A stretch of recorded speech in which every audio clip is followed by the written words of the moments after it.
Okay, hello and welcome to the next lecture this week. I am very excited for this set of slides. It is a culmination of a lot of things in this class, and I'm a big fan. Okay, induction and recursion. Are you ready? Let us begin. So the first thing we need to talk about is sequences, because they're like the backbone of these things. So a sequence is just when you're building something up. You're starting from previous things and you're getting to later things using those previous things a lot of the time. Okay, so a sequence is just a function. It's just a function whose domain is a set of integers that are consecutive. Okay, and there's an order to this list, of course, right? So for example, you may have heard of the Fibonacci sequence, which is, okay, the first element in the sequence, or we usually say the 0th element as computer scientists. The 0th element, this is element, and this is sequence value. The 0th element is 0. The 1th element, I guess, is 1. Then the second element is 1 again. And then suddenly you start going 3, 4, 5, 6. You start going 2, 3, 5, 8. Okay, that's how it goes. So the 6th element, or f of 6, is 8. And so really, you just can turn this into a function. That's all a sequence really is. It's like, okay, this is your domain. And these are the values that the domain is mapping these things to. Like, okay, the 0 is mapped to the 1. The 1 is mapped to the 1. Or 0 is mapped to 0, sorry. It's hard to talk and draw. Okay, so yeah, we can just turn this into a function. It's like, okay, define the function where the domain is all the natural numbers. And the function's values at 0 is 0. So it's like, instead of saying this, say this. You're just defining the function to exist like this. That's all. F of 1 is 1. F of 3 is 2. I must have thought I was writing f of 2. That's all. You just can give the function definition like this, with some parentheses, and suddenly you have a legit function. You're just mapping, okay, the index into the sequence with the value at that index. That's all a function needs to do.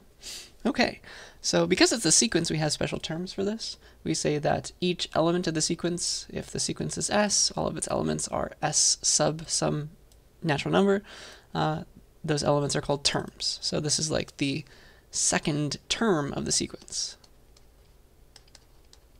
Really, it's the third, but you get the idea, right? So, yeah, it's just like arrays. I is the index. This is where we get all those terms from, actually, because math existed before computers, yeah?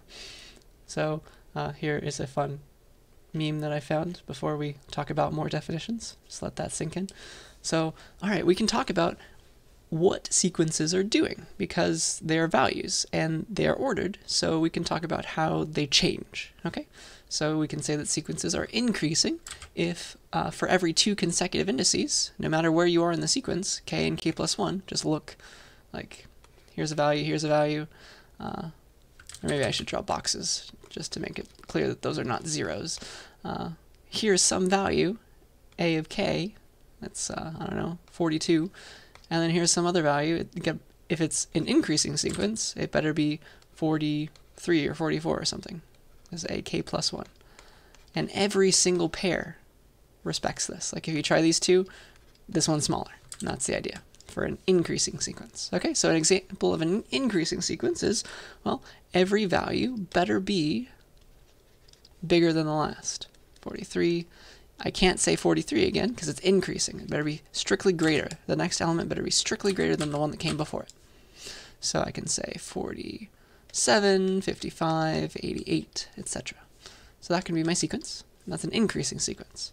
And maybe we want it to be able to stay at the same spot for a little while.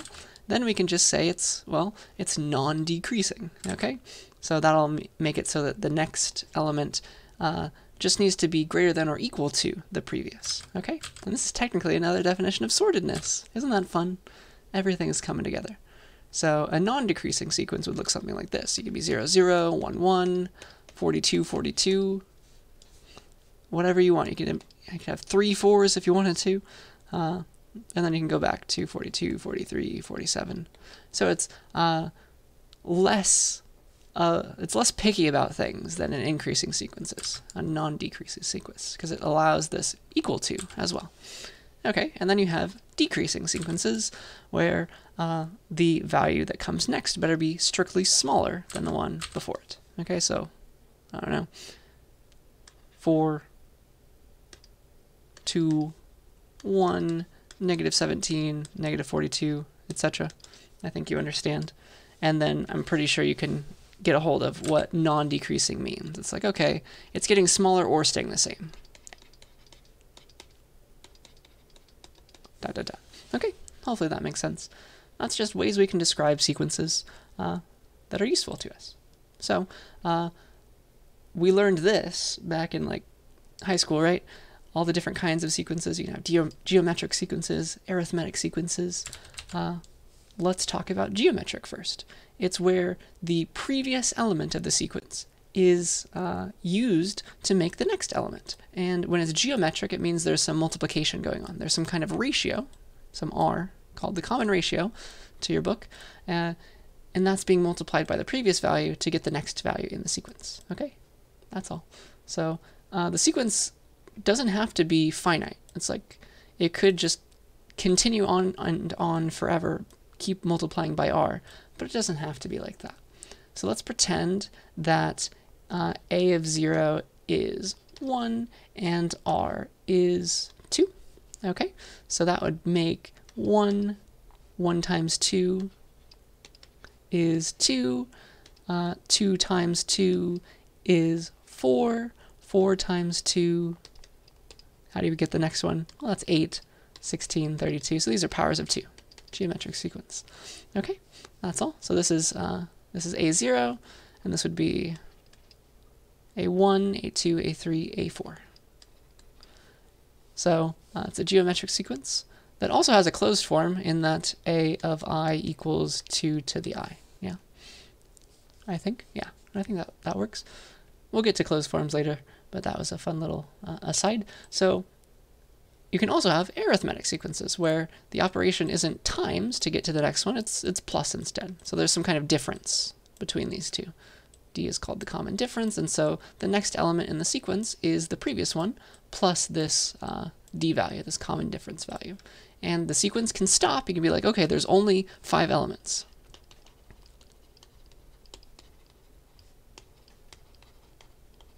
You can specify that, and then it's no longer an infinite sequence. That's totally fine.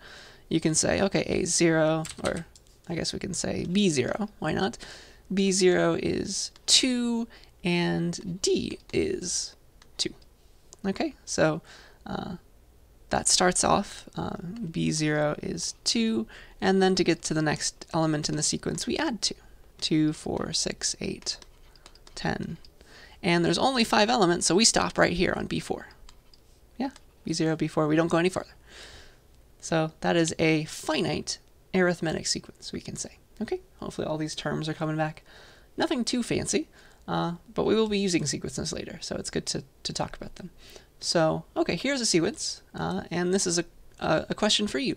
So figure out which of these properties describes this sequence right here. Okay, give it a try. And if you're ever concerned or wondering, just start listing values of that sequence and see if you can find patterns. Or graph it. Technically, you can graph this. So this one doesn't have an A0, it has a 1. That's where it starts. So A1 equals 1 squared minus 2 times 1, which is, that's negative 1, right? Okay. A2 is, well, that's going to be 2 squared minus 2 times 2. Interesting. That is 0. A3, don't really see a pattern yet. It might be decreasing, who knows. A3 is 2 cubed minus 2 times 3. So that's 8 minus 6, so that's 2. A4 is 2 to the 4 minus 2 times 4, so that's 16 minus 8, which is 8. And so I'm pretty sure this is going to get larger and larger and larger going down that way. and it seems to be that this is always going to be increasing. Yeah? I'm pretty sure it never stays in the same spot. I think we've confirmed that with this. So, yeah, it is increasing definitely, but also, it is also non-decreasing. Okay? Dun dun dun. Whee. And the reason for that is, well, this is totally, if it's less than, if the previous value is less than 0, it's totally also less than or equal to. You see that? So it's totally also non-decreasing. But it is definitely not a decreasing sequence, because then this would have to be true like that, which is not true. And it's definitely also not non-increasing, because it would have to be greater than or equal to. This one would have to be greater than or equal to this one, and that is not the case. So it's neither of those, but it's both of these, increasing and non-decreasing. Okay, so yeah, if it's increasing, it's automatically non-decreasing. That's the idea. Okay, so hopefully you got that, and hopefully I didn't make any mistakes. Please yell at me if I did. Let's now get into something that's going to help us, something new that's going to help us with how we analyze programs. So let's talk about recurrence relations. And these are very important, but they are just sequences, okay? So a recurrence relation is a way to make a sequence, okay? It is a rule that defines a term of the sequence, an, as a function of the previous terms of the sequence, s plural. You don't have to use just the previous one, you can use other previous ones. So you can use the previous one by 1 and 2 values ago in the sequence as well. And so the best example is the Fibonacci sequence. It's really this fancy term. It's just a recurrence relation because it has these rules.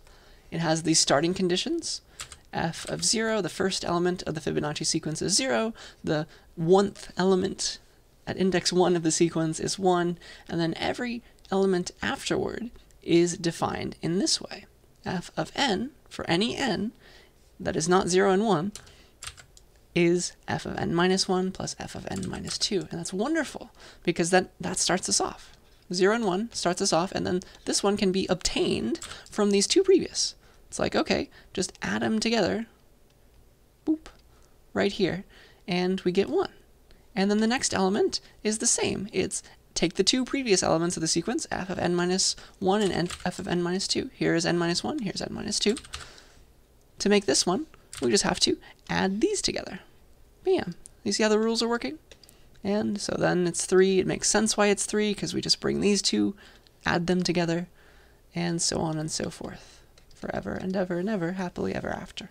That's all a recurrence relation is. It's when you use previous elements of your sequence to make the next element. So that's what the Fibonacci sequence is doing. Okay. We can also, recurrence relations, they're more general than both arithmetic and geometric sequences. We can define both of these in terms of recurrence relations. So for an arithmetic sequence, to define that as a recurrence, you can say that, okay, the first value is some initial value, a, and then the next values, any other an in the sequence is, well, it's the previous value plus that difference. Okay, that's your recurrence relation. Does that make sense? And then same for geometric sequence. You still have to have an initial value, and then you can say that, okay, the next value for every n greater than or equal to 1, well, it's just the previous value times this ratio. That's all, okay? So you can talk about a arithmetic sequence and a geometric sequence in terms of this more general thing called a recurrence relation, which is nice. It's nice to have options. Okay, so now it's your turn again. Go ahead and use this definition of this sequence being defined to just spell out the first 6 terms. Go ahead and calculate that, okay? And then we'll do it together. Well, we get the first 2 for free. That's quite nice. Thank you, book. So the first element's 1, the second element of the sequence is 3, and then, well, to make this element, I need to take b of n minus 1, so this one right here better be b of n minus 1, which is this one. It's 1 previous, that's the 3, minus 7 times the 2 previous element, okay? b of n minus 2, so it's 2 away from where I am. So take that 7 times 1, yeah? And that is equal to, I guess, -4, right? That's unfortunate. That's no longer increasing or decreasing. Sad. Okay, and then this one, the one that comes after it, well, it's going to be, well, let's do it up here, I guess. It's going to be n minus 1, so -4, minus 7 times n minus 2. So this is 1 ago, this is 2 ago. So it's the 3 times 3. Ooh, now it's about to decrease. So 4 minus 21. -4 minus 21, sorry. So that's -25, right? And this is now getting to be large. Oh well, we can do this. So then this one is going to be b of n minus 1, well that's -25, minus 7 times -4. Ooh, wait a second, this one's going to be positive, isn't it? 7, 14, 21, 28. Ho ho, so that's positive 3, isn't it? Cool. So that's positive 3, I think. Sorry if I'm doing my math wrong. And then this one finally, let's just write it right over here. It's going to be b of n minus 1, so that's the 3. That's the one previous. So 3 minus 7 times the -25. Interesting. So that's 3 minus 175, I think, right? Because 4 makes 100, and then 3 more makes 75. And that's plus, isn't it? It's plus 178. Wow! So it's kind of like going up and down and up and down. That's fun.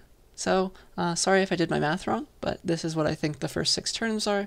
If I did it wrong, at least you understand the process. And you can yell at me later. Okay, so that's not too bad. We're having fun with sequences. Another kind of sequence is something that is defined using, another way to use sequences is to add everything together. Okay, so you can sum certain terms in a sequence with summation notation. That's an easy way to talk about doing it. Okay, so the idea is pretend you have some sequence, and it starts at 1, and it goes to some indices that you care about. Maybe you care about a of s and a of t, and you want to sum all the elements between a of s and a of t. So, oops, that's weird. Instead of doing this, instead of just spelling it all out, okay, add a of s plus a of s plus 1 plus a of s plus 2, all the way to a of t. Instead of all that, you write summation notation, okay? So you do a capital sigma, and that's why they call it, that's why they chose sigma, because it's the Greek s for sum, sigma, and you start your I variable. It's like you're iterating in math. Isn't that nice? Again, this is why we use I in programming, because the mathematicians started it. Okay, so we start at s, go to t, and then pick out every ai, because I is now the variable that's ranging over these elements. And so it's implicitly being increased by 1.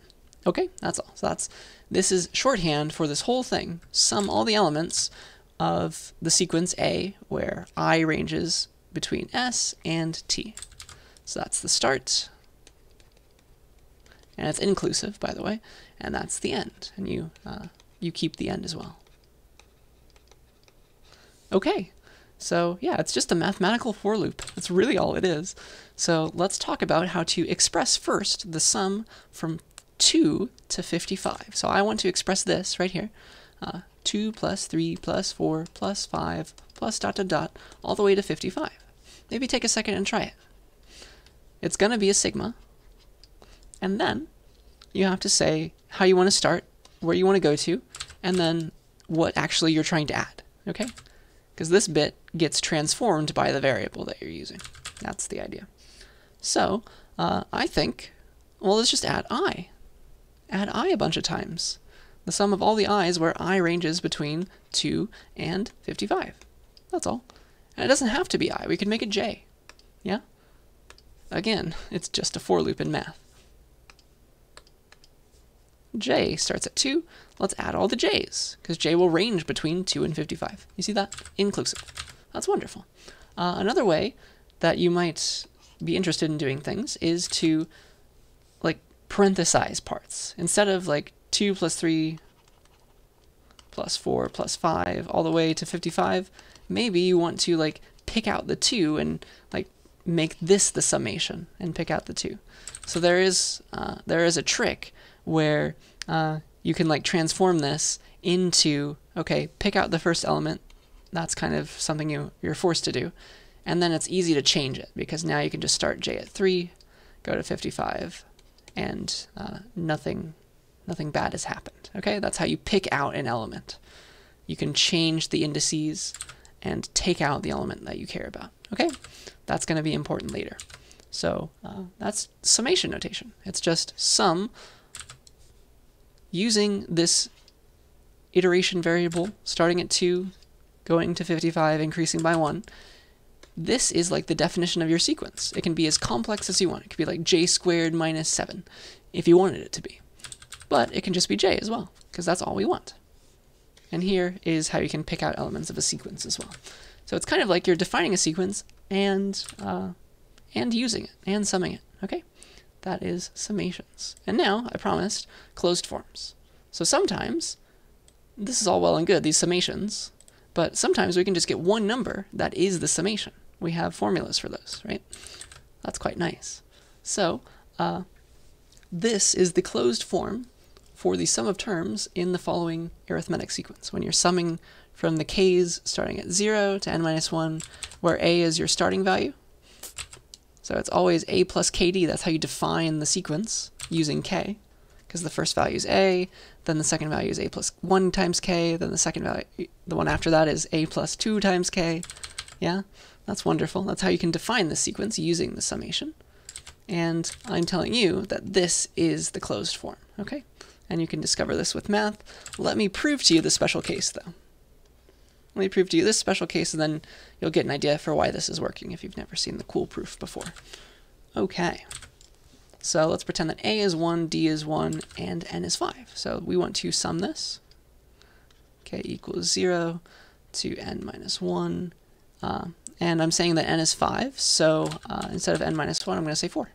Yeah. 0 to 4 of, let's see, this is a, which is 1, defining it to be 1, plus k times d, which is undefined still, k is variable, and d is 1, so 1 plus k, okay? And this is equal to, well, when k is 0, k equals 0, this is 1 plus 0 is 1. When k is 1, this is 1 plus 1, which is 2. And then we go k equals 2, that's 1 plus 2 is 3, 4. I think you can see that it's going to be 5 when k is 4. Yeah? So it's 1 plus 2 plus 3 plus 4 plus 5, what? And that's apparently, if we use the formula, if we use this thing right here, a times n, which is 5 plus d is 1 times n minus 1 is 4 times n is 5 over 2. So that's 15, I think, because this is 10 plus 15 plus 5. Yeah, that's 15. So we want to add all of these together, and the formula is this. So it's like, you can actually bring this in. It's technically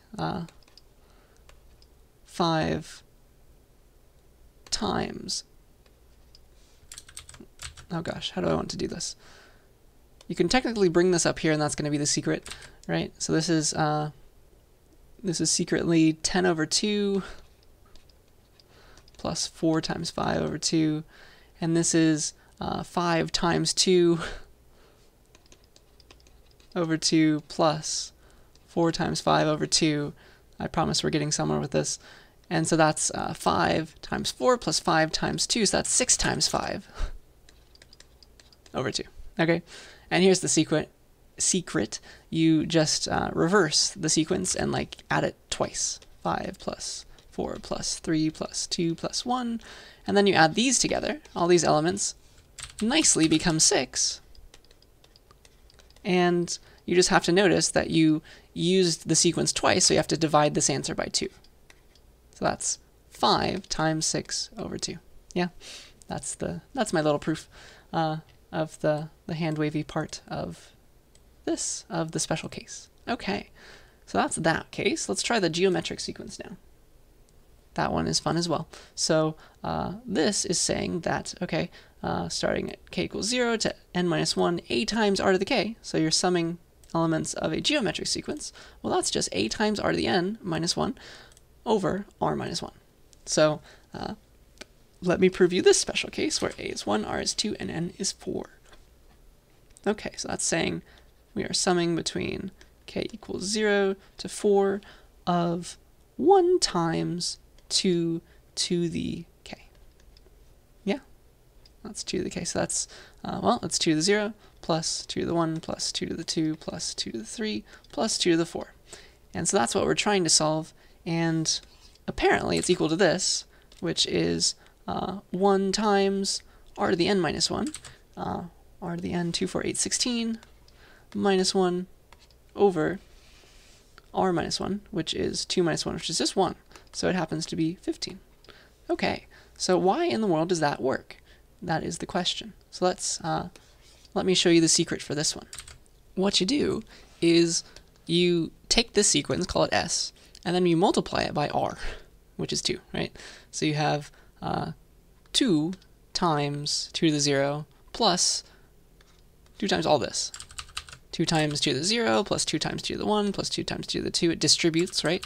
So then suddenly you have 2 to the 1 plus 2 to the 2 plus 2 to the 3 plus 2 to the 4 plus 2 to the 5. That's r times the sequence's sum. And now you can subtract. That's the secret.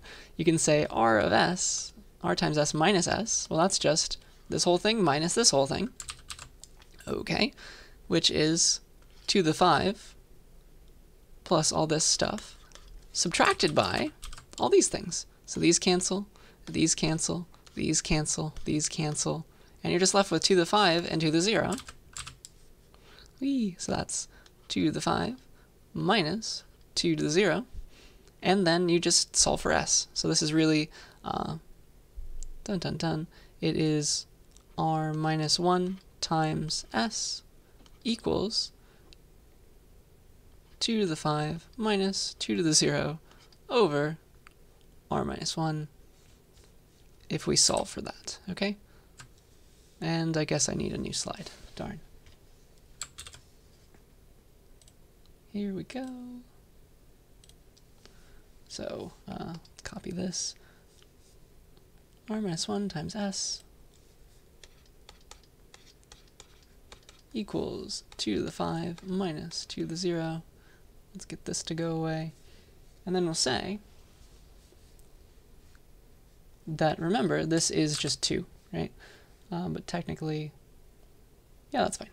So this is 2, so it really does just go away. This is really 2 times 1, so that's 1. So the sum really is 2 to the 5 minus 2 to the 0, which is, dun dun dun, 2 to the 5 minus 1. Isn't that crazy?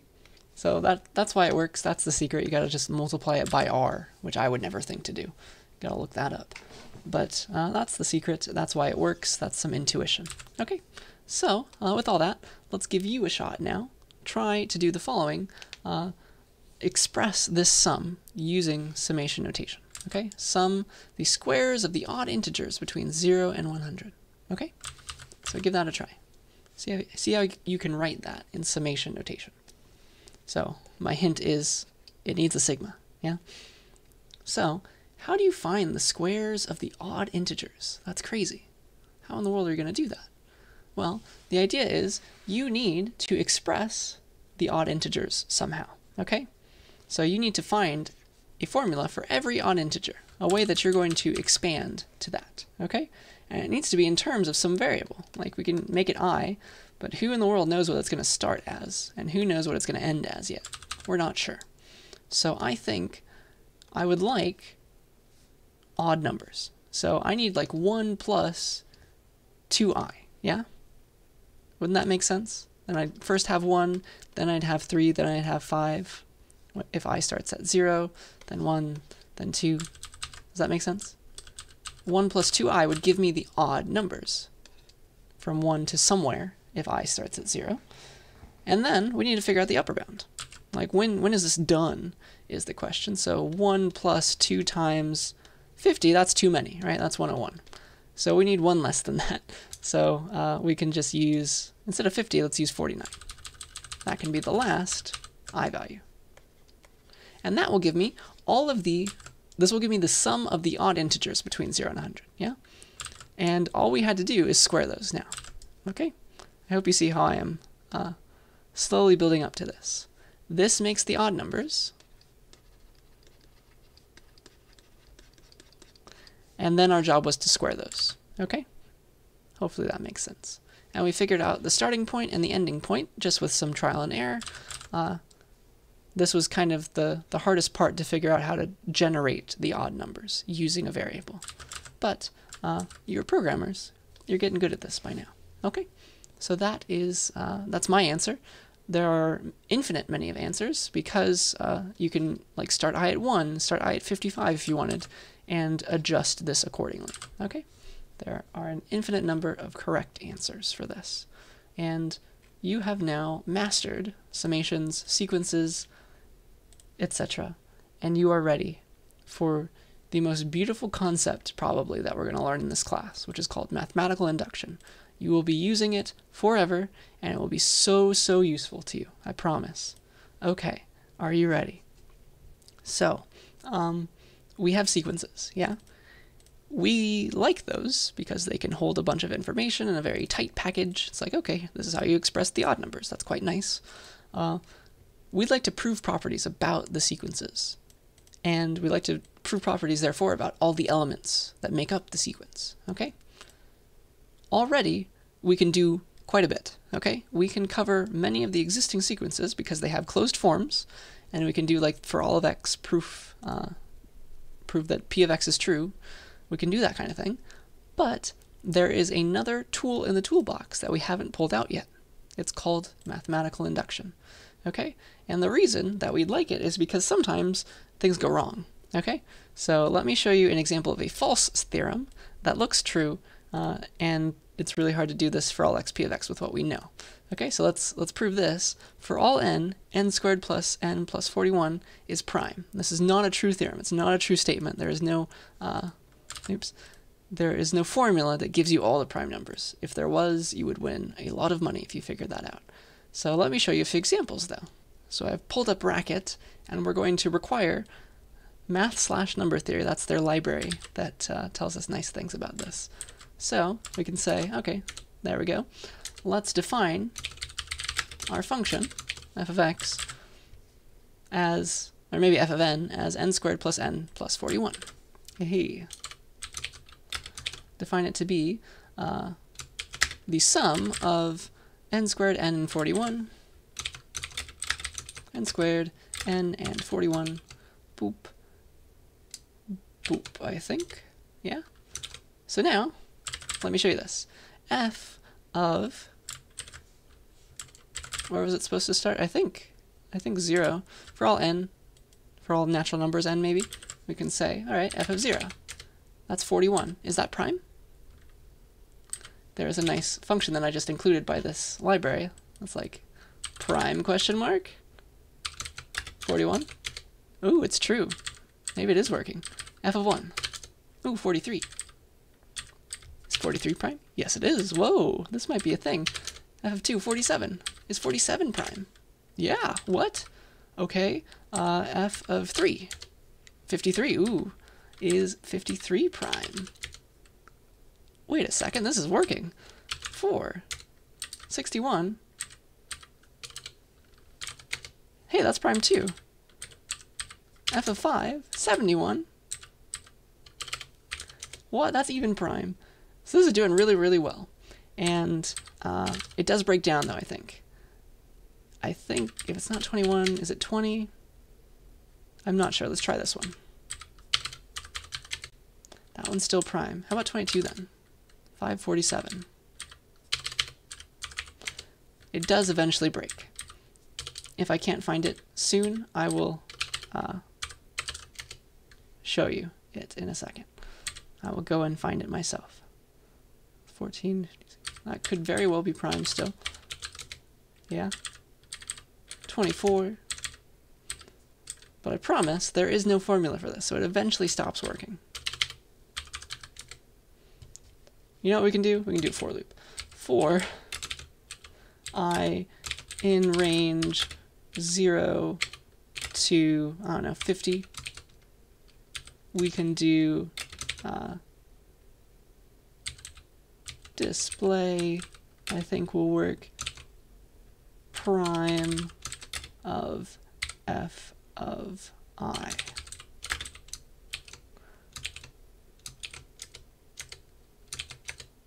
Yay. There's a false. It goes all the way to, wow, it looks like it becomes false way over here. So that's like, I don't know, 40s, in the 40s even. That's crazy. This formula, this F formula, works so well for so long. That is insane. Okay, so we can't just trust a few examples. We have to find a better way. And that better way is this beautiful thing called mathematical induction. It gives you a way of proving something, proving a for all statement, a for all quantified statement about all elements of a sequence, about all natural numbers. Okay? If you have some predicate p, you can prove it for all natural numbers using this new proof technique. So it's funny because nobody ever says all natural numbers. They say like all natural with a hyphen. And so PowerPoint thinks that I am making grammatical errors all over the place, which is fun. So yeah, we want to prove this. We want to prove p of 0, p of 1, p of 2, all of them, every single one, p of all n, for all natural numbers n. So the principle of mathematical induction tells us how to do this. It says that p of n is true for all natural numbers n if the following two bullets hold. Okay, are you ready? This is the key. Okay, first you have to prove p of 0. We call that the base case. You've heard that before, haven't you? And then we call this next one the inductive step. We say, okay, then if it's not 0, pick a k and prove that p of k implies p of k plus 1. That is the inductive step. And this is a valid proof technique. It correctly proves p of n for all natural numbers n if both of these bullets hold. And let me show you why it makes sense. Let me draw my pretty picture. The first thing that you need is the base case. That gets you p of 0. And then the inductive step gets you every other p of I, because it uses the previous one to make the next one. Okay, p of k implies p of k plus 1. So let's set k to be 0. P of 0 implies p of 1. And so now suddenly, if only I had p of 0, I have p of 1, but I do. I can use it. I can use it to prove p of 1. So that gets me there. And then now I'm off to the races because I can use p of 1, and this second bullet, if I knew p of 1, I can get p of 2. What? P of 2 is true. P of 3 is true. And this goes on forever, for every natural number. It just goes one more, one more, one more. It gives you the next way to make the proof go. Isn't that insane? This is mathematical induction. It's beautiful, okay? The secret is this inductive step. It does all the hard work. You get to assume that p of k is true and use it to prove p of k plus 1. This is just in implication, remember? And so we just assume it's true and try and prove the next one. That is our proof technique, okay? That is our proof technique for the inductive step. And it's so special, it's a special kind of implication because it's part of induction proofs. We say that p of k is the inductive hypothesis when we're trying to prove the inductive step. Okay, I know this is a lot of words right now. We're going to get to a good example, don't worry. So your book starts n at 1 and proves things for all positive numbers, like p of 1, then p of 2, then p of 3. The starting point makes no difference. But I prefer to use the natural numbers because they start at 0, remember? Okay. So here is my example. I'm going to use induction, these ideas of base case inductive step, to prove that for all n greater than or equal to 1, this summation is true. This is the classic example, to prove that this summation holds, okay? If you didn't trust my hand wavy proof before, I'm going to give you the real one right now. Are you ready? So, first we have to find out what in the world is our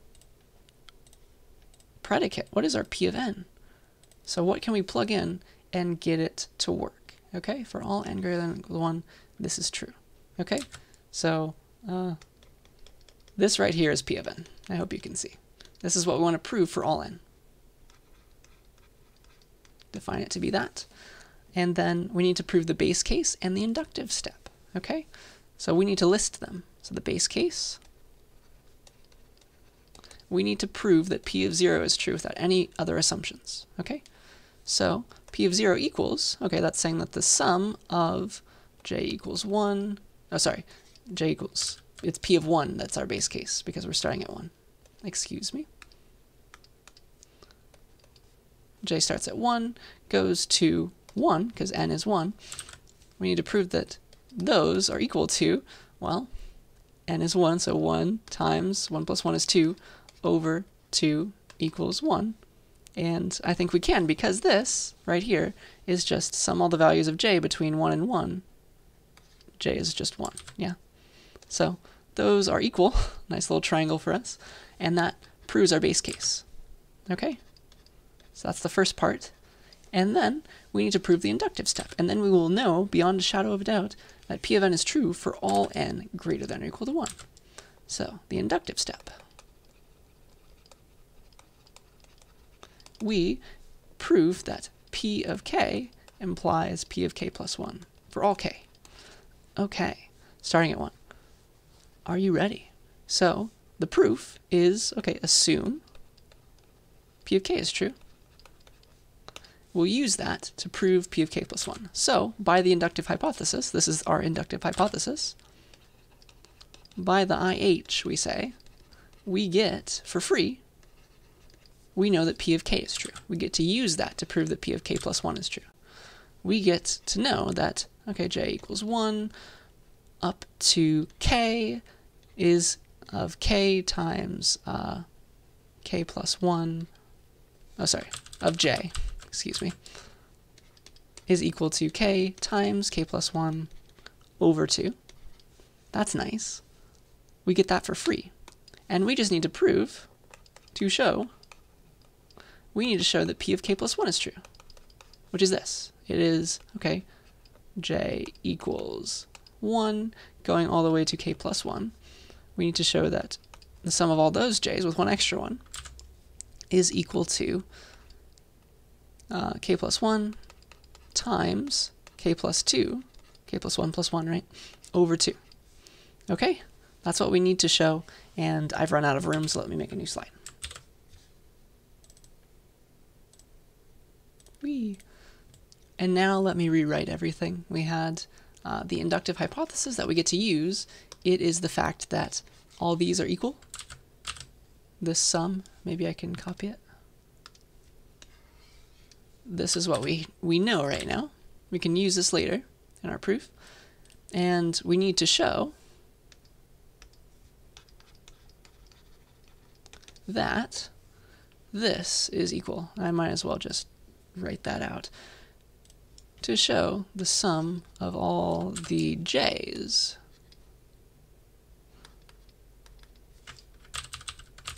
I'm getting too happy in writing k instead of j, excuse me. K plus 1 is equal to k plus 1 times k plus 2 over 2. Okay? So we need to show that.